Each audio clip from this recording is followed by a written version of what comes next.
Aloha guys, it's your boy Mac, and welcome to another exciting yet head-scratching episode of Insane Disappearances as I dive into the mystery and the mysterious as I talk about how people are just vanishing without a trace or found dead under mysterious circumstances in our national parks, pretty much all over the world and in our backyards. Okay, today I want to do something. It was more like kind of what David Paulides calls his profile points in the cases of people that are vanishing all over the world, and some theoretical aspects of what's really going on here. And of course, they kind of go, you know, out of the norm, as far as the theories, but the facts will put you in that perspective of what's really going on here. But to start with, the missing, the people that are being taken by whatever this is that's doing it, is very clever. Excuse me. Most of the people, I won't say all, well not most, but all of the people, the people that I've never taken that you probably never really thought of are the homeless, vagrants, or criminals of any kind. The people that are always taken have a very high intelligence, like astrophysicists or physicians. You name it, they have some very high educational backgrounds.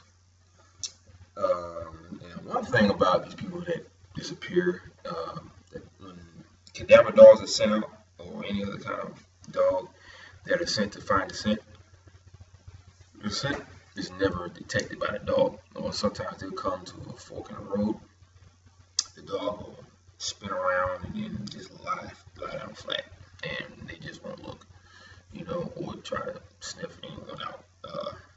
One of the theories is, one of the theories as to why they can never find the scent of a person that they're looking for is because maybe the person is being lifted up into the air or carried somewhere, which would be the reason why they can't ever find the scent. Now, whatever is doing this, and I am saying what, I've always been saying that because no human alone that I've heard of can do this. Whatever is doing this has a 100% success rate. Now think about this. What criminal do you know has ever been able to commit a crime with a 100% success rate? And I'm talking, no evidence whatsoever. Okay? No evidence. There's been not one criminal I've heard of since I've been watching the news that could commit a crime and not leave any evidence whatsoever. There are some that can get away for like maybe 30, maybe 80 years or so and never be found. The only person I know that was able to pull that off was Jack the Ripper. But they finally, after all the centuries that they've been searching for that killer, they finally figured out who it was. And it turned out to be a doctor, who for some reason didn't like prostitutes. And so he killed prostitutes. Okay? But the point is, he was found out about. And they did solve the case, even though the case is like hundreds of years old, and the people who was involved in the case, or, they're dead and gone. The women are dead and gone, so there was really no way to find out. And this is way before DNA science was available at that point. They finally found out who it was. So they finally put that case to rest. But that's my point. The point is there was evidence stating, that he was the one that did it. I can't remember the guy's name, but they did find out who it was finally after all these years. Okay. One thing about this thing, and I'm saying, like I said, it's a what or a thing or some sort of entity or energy or living energy. Um, it knows a lot. It's very knowledgeable about human culture and history, human history and the folklore that surrounds, you know, our culture and pretty much everything else about human, technology and everything else. Okay, and now, as far as searchers go, people gotta realize with searchers, they try to find the people who are missing. You don't ever try to discredit them because their only job is to find the person that they're looking for and call it a day at that point. Because they're not going to be thinking like me, they're not going to be thinking like David Paulides or any other person that can pay close attention to what they find as far as the bodies when they turn up dead. So they do a very, very good job doing what they do. So when they find a person, they can go home. That's basically their job. It doesn't go any further than that. So if a person is not found, but they find weird evidence to the fact of why they're not found, I mean, they can only do so much. Now, the main question is, what is taking these people? That's a very good question. I think that it's some type of overreaching intelligence that we probably will never understand, even if it is explained to us what it is and what it can do. Now, think about it. I've said this before, that it's got to be some sort of next level serial killer that has multiple abilities on how to take people, and it uses that to its advantage. And that's one theory. Okay, so like when I use an analogy for that, and I think about the TV show Heroes, and one of the main characters in the TV show, this guy named Siler, who is now dead on the show. He was killed, but he was a serial killer himself, and he had all these different abilities. He had the power. He was able to use force energy, and I call it that because that's the term they used in the Uncanny X-Men cartoon. He used some sort of like force energy, or like force energy to actually grab someone from a distance, either by the neck or just by the, just from a distance. It's like extending a very large, life-size hand from its own hand of this size, and he could grab someone like this, like this, and lift them up into the air or up against the wall, and then he'll use his finger to emit an energy, a force energy from his finger, the tip of his finger, and cut a line across their forehead and cut their head wide open and eat their brain in order to attain their powers. Okay, this guy Siler had the power of flight. He could do all kinds of things. It's not flight. He can use that energy to grab people. He could there was a couple other things that he could travel into the past and the future. He was able to obtain the powers of other people as well. That was another gift. So and when I say that, I'll be thinking about how these people turn up dead, and the body is pristine. They have no cause of death anywhere on their body. So I'm thinking that it's some sort, you could extract their soul from their body or take their energy. Okay, or it could be a soul drinker, some sort of vampirish type soul drinker, or it drinks energy from the body. I mean, what other reason could you say, as far as the bodies being found with no cause of death? It would have to be something like that can actually kill someone without touching it. It can use its mind to kill it, or it zaps them of their energy to the point where they just die because they have no energy to stay alive. Some people fight to do that, and then they come out okay. But these people can't. Okay. Now there was a story that no, not a story, but a woman had called into Coast to Coast AM on one of the shows where David Paulides was being interviewed. I think her name was Jean. Well, Jane, she had an experience where she went through a vortex, and on the other side of this vortex was an area that was an exact replica of the area she came from, the campgrounds that she was in, but there was no people. Okay, it's almost like it was some sort of movie set that was put there for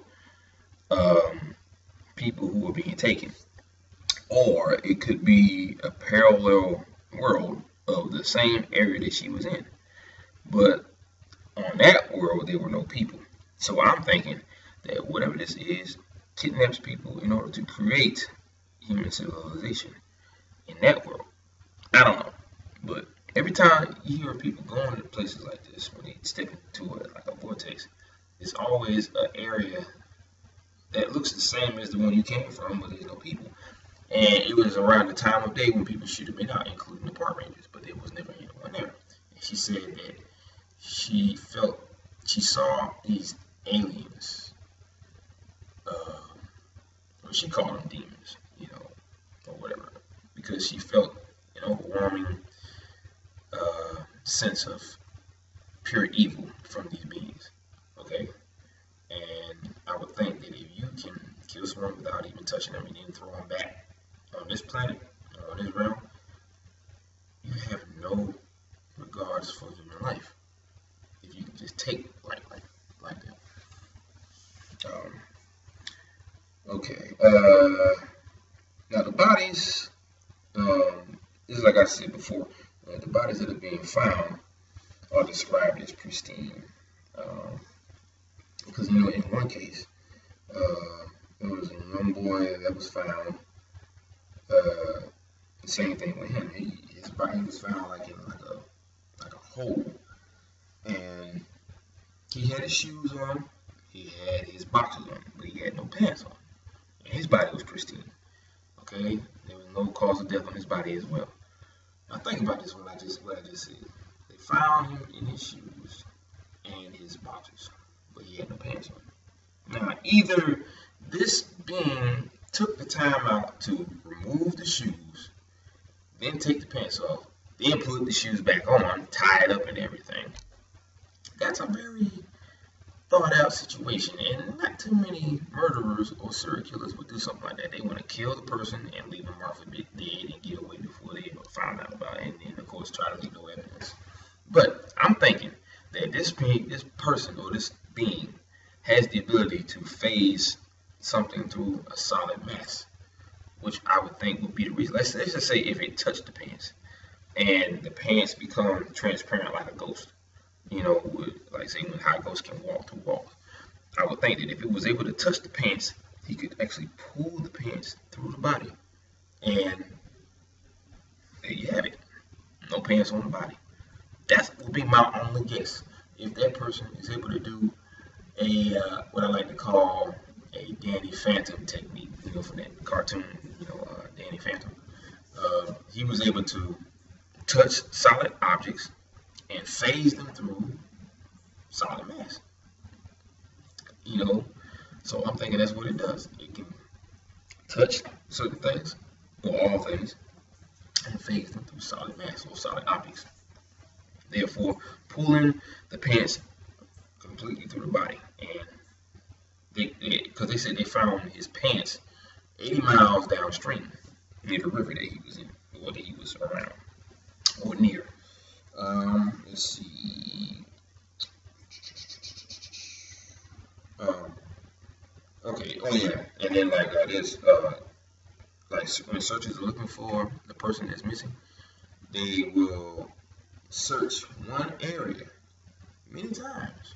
Let's say a total of 50 times tops. And on the 51st search or day, that's when they find the body. How that's even possible. Obviously, the body wasn't there the whole time they looked in that same spot over 50 times. And then whoever this person was, they waited until they were gone, then they placed the body there. And the body is always clean and pristine. And so are the clothes and the shoes. Now, how is that even possible? If you're gone for like maybe 2 weeks, maybe 20 days, I'm not sure.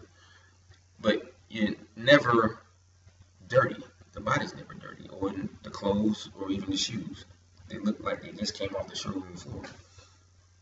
And another thing is, German has a tie-in with all these disappearances because every person that's ever taken either has a high intelligence or they have a German background. Every single time. The same thing with the Bo Solomon case. I didn't know he had a German background, but his last name is a German surname. So, now another thing is people who end up missing, they always start out, most of the men start out in a bar, okay, and then all of a sudden they say that I'm tired or I don't feel well, and then they separate themselves from the group, and that's when they're taken. So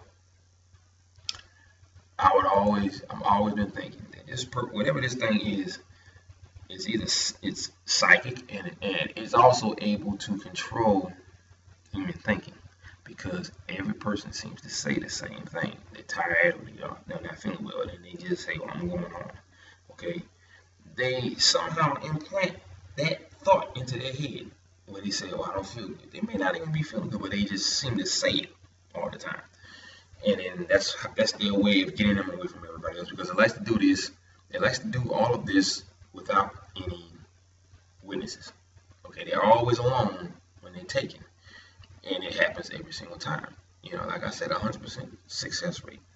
Now, like I said, these people know how we think, and it knows how to get around our way of thinking. But it also can create thoughts into our head to make us say these things. You know, so it knows how to control the human mind in some way. So now those are my theories on what's really going on here. I have more, but you know, I'm running out of time here, so I'm gonna leave you with that thought. Think about what I just said, okay? And realize that your way of thinking may not be the best way to do it, because once logical thinking is, you know, thought about, and once the facts kind of fall to the wayside along with the evidence, you know, the evidence and the facts make you think these things, because there's no other way to think that. And then start saying, what could be doing? You keep saying it, but you don't think about the paranormal side of things. I like to think in a three-dimensional way. I like to think outside the box, because it is what it is. If you feel that that's how it's done, you say, well, it's almost like this, or it's almost like they're doing that. It is what it is. But anyway, I gotta go. Always important.